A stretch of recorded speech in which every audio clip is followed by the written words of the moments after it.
వరంగల్ జిల్లా వర్ధనపేట పట్టణంలో ప్రపంచ మత్స్యకారుల దినోత్సవ వేడుకలు ఘనంగా నిర్వహించారు. ముదిరాజ్ 11వ మహాసభ వార్షికోత్సవం పురస్కరించుకొని మత్స్యకారులు ప్రత్యేకంగా ముదిరాజ్ జెండాను ఆవిష్కరించారు. ఈ కార్యక్రమంలో పెద్ద సంఖ్యలో మత్స్యకార సమాజానికి చెందిన ప్రజలు పాల్గొన్నారు. జెండా ఆవిష్కరణ అనంతరం మత్స్యకారులు బైక్ ర్యాలీగా వెళ్లి తమ సమస్యలను అధికారుల దృష్టికి తీసుకెళ్లారు. ప్రస్తుతం స్థానికంగా ఎదుర్కొంటున్న అనేక సమస్యలపై స్థానిక తహసీల్దార్కు వినతి పత్రం సమర్పించారు. మత్స్యకారుల అభ్యున్నతి కోసం రాష్ట్ర ప్రభుత్వం ఎన్నికల సమయంలో ఇచ్చిన హామీలను వెంటనే అమలు చేయాలని ముదిరాజ్ సంఘం నాయకులు డిమాండ్ చేశారు. తమ హక్కుల సాధన కోసం నిరంతరం పోరాడుతున్న మత్స్యకార సమాజాన్ని ప్రభుత్వం ఆదుకోవాల్సిన అవసరం ఉందని నేతలు స్పష్టం చేశారు. అదేవిధంగా మోంతా తుఫాన్ కారణంగా భారీ నష్టాలు చవిచూసిన మత్స్యకార కుటుంబాలను ప్రభుత్వం ప్రత్యేకంగా పరిశీలించి తగిన పరిహారం అందించాలని నాయకులు విజ్ఞప్తి చేశారు. మత్స్యకారుల సంక్షేమం కోసం ప్రభుత్వం స్పందించాలని స్థానిక ప్రజలు కూడా కోరుతున్నారు.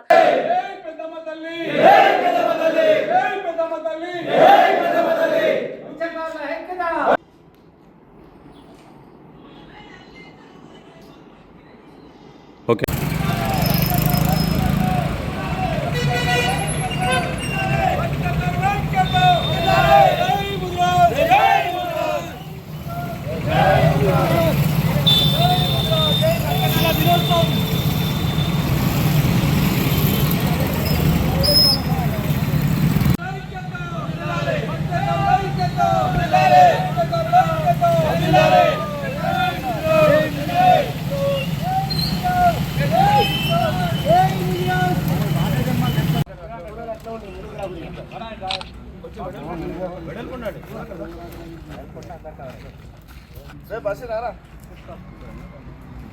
మత్స్యకారుల దినోత్సవం సందర్భంగా అన్ని గ్రామాలలో మత్స్యకారులు ఉన్న విలేజ్లలో ప్రతి ఊర్లో మత్స్యకారుల దినోత్సవం జరుపుకోవాలని ఆదేశించడం జరిగింది. అన్ని గ్రామాలలో రాష్ట్రం తెలంగాణ మొత్తంలో అన్ని గ్రామాలలో మత్స్యకారులు ఉన్న ప్రదేశాలలో ఈరోజు అన్ని విలేజ్లలో జెండాలు ఎగరేసి మత్స్యకారుల దినోత్సవాన్ని పండుగ సందర్భంగా చేసుకోవడం జరుగుతూ ఉన్నది.